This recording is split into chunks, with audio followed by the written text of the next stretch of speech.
Hi guys, this is Karen Gishanga, also known as Karen Nash on social media. This is the third episode of Roving Reporter, and I'm going to interview Ambrose Munene about how people's attention spans have become shorter and how this has affected music generally as an industry, and how they're now moving on to social media like TikTok and Instagram to produce their music from there. Not really produce, but to publish it.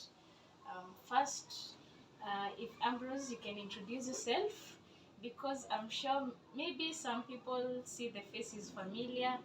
If you remember him, he was featured in episode 1. You can watch his profile from there. I'll drop a link in the description. Yeah. Thanks, Karen. My name is Ambrose, as she says. Um, I do a lot of things, but one of the things that I do is I help promote young people in music and art and in many other fields and aspects in their lives that impact upon their incomes and future aspirations.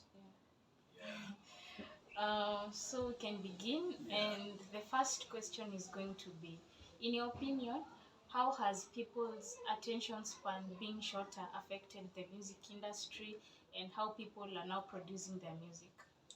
Well, about attention span, the world is evolved now. It's a very high speed, high velocity world that has many things, and you have to strike a balance between work, play, leisure, hobbies, and so on and so forth. So there's not too much time in people's hands, unlike before.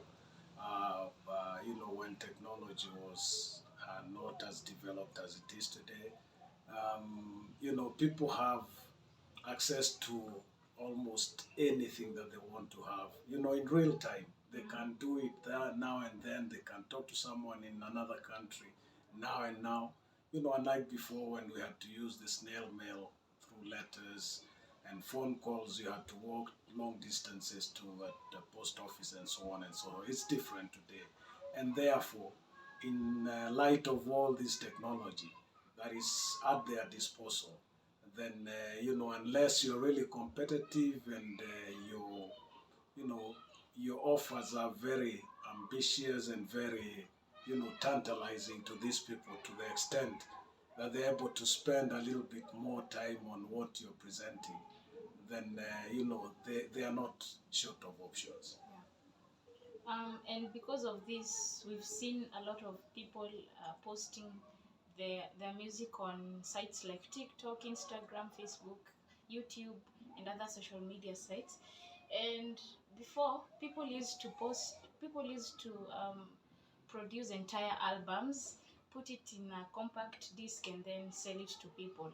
But now many people are posting like 3-minute songs, 2-minute songs, some are even 1 minute on social media.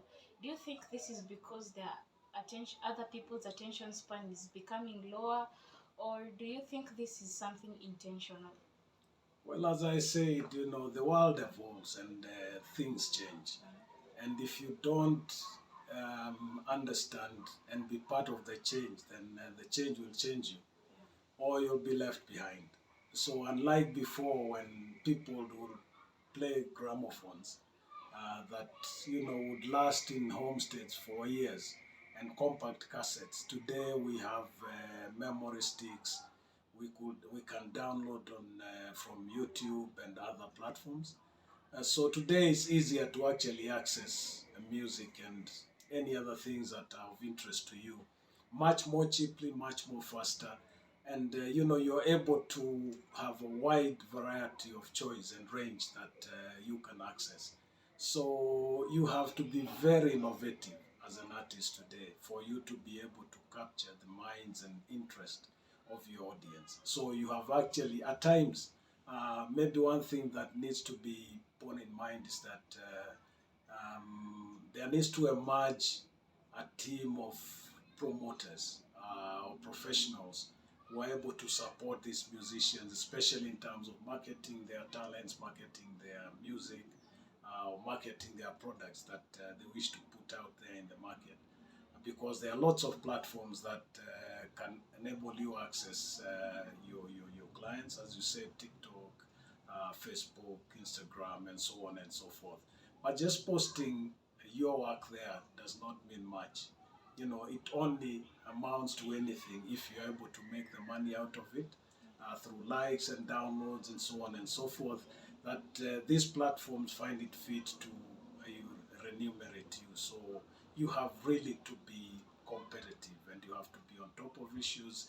You have to have very strong partnerships, especially with people who are able to support you in getting to where you want to be. Thank you, Ambrose, for sharing with us. And that's it for today's episode. Remember that I'll drop a link for his first interview, which was his profile. That was episode 1 of the Roving Reporter. Link will be in the description. Also, you can share your thoughts on this interview in the comments, or you can even give me ideas on what to do next time. If you want to see something specific, drop your comments. That's it. Bye, guys. Thank you.